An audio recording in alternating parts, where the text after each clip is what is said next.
choisis la vie intra-utérine.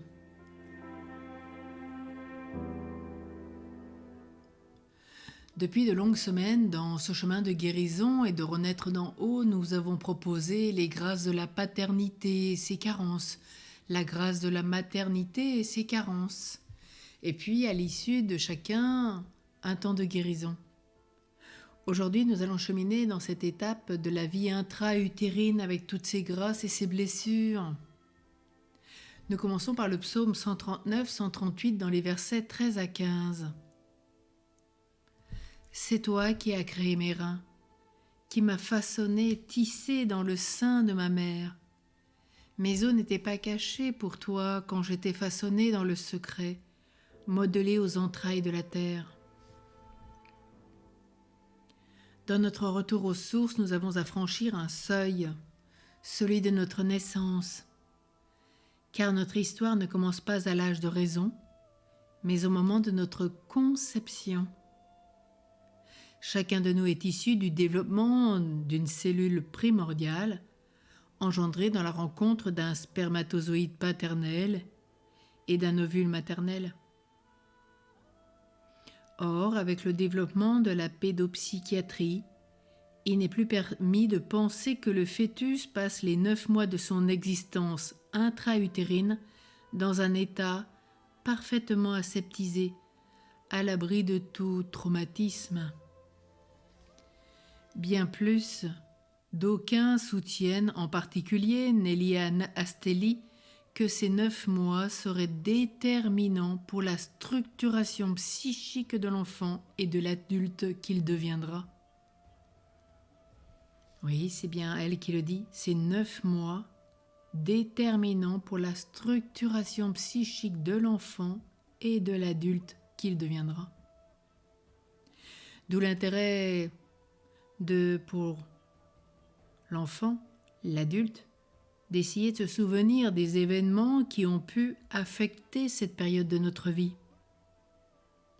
Le but étant de libérer la charge émotive qui lui aurait associée et de les intégrer consciemment dans notre histoire. Et là commence tout ce chemin progressif de libération. Alors ces germes de conscience qui mémorisent nos blessures, on ne manquera pas d'objecter à l'hypothèse des souvenirs prénataux que le développement neurophysiologique de l'enfant dans le sein maternel est insuffisant pour enregistrer et garder en mémoire les réactions psychosomatiques aux événements extérieurs traumatisants. Ce n'est sans doute plus tout à fait l'avis des psychologues aujourd'hui, même des philosophes. Et aujourd'hui, on voit bien que certains disent que le fait de conscience est le produit non du dernier seulement, mais de tous les actes antérieurs, conscients ou inconscients, qui convergent et se résument en lui. Ce qui implique que les expériences et leur poids émotionnel sont accumulés dans une sorte de mémoire organique qui contribue à la structuration de la conscience personnelle. Une vie déjà psychologique et diffuse dans tout le corps.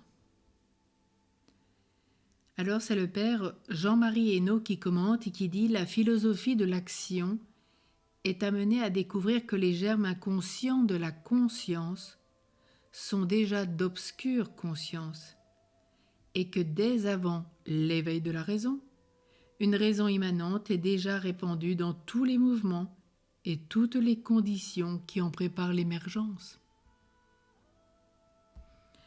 Alors elle montre ainsi que la liberté est présente et agissante, dès que se manifeste sous son apparence la plus modeste, le réflexe, la spontanéité organique.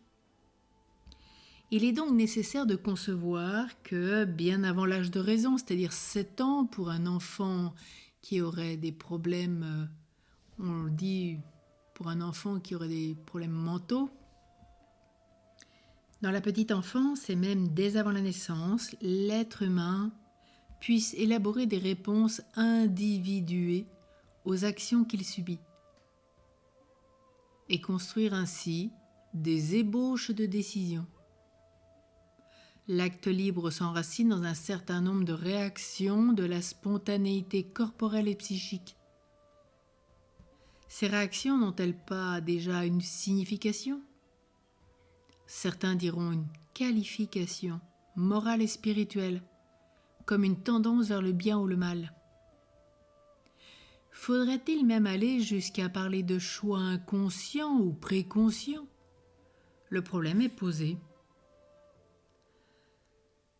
Alors peut-être tout en adhérant à l'analyse du père Hainaut, nous n'irions cependant pas jusqu'à parler de liberté présente et agissante, là où il n'y aura encore que spontanéité organique. Cela pour garantir la transcendance de la liberté spirituelle, qui ne saurait en aucune façon émerger de déterminisme naturel. La graine de l'acte libre s'enracine effectivement dans le terreau de nos réactions spontanées, mais elle est d'une autre nature.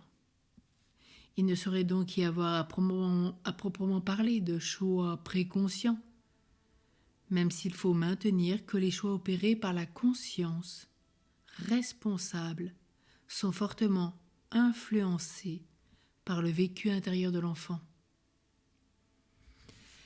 Alors ce matin, demandons à la Vierge Marie et à Saint Joseph particulièrement de nous aider à visiter tout ce que nous avons vécu dans le sein de notre mère, car tout est déjà inscrit en nous. Demandons cette grâce particulière de guérison de toutes les paroles violentes que nous avons pu entendre dans le sein de notre mère, les touchés qui ne correspondaient pas. Quand ils ont pu être violents sur notre mère, est-ce que cela a impliqué ?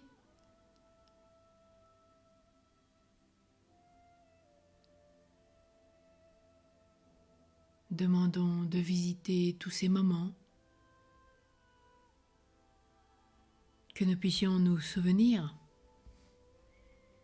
juste pour nous libérer de la charge émotionnelle et de les intégrer aujourd'hui, consciemment dans notre histoire, sans qu'ils soient douloureux.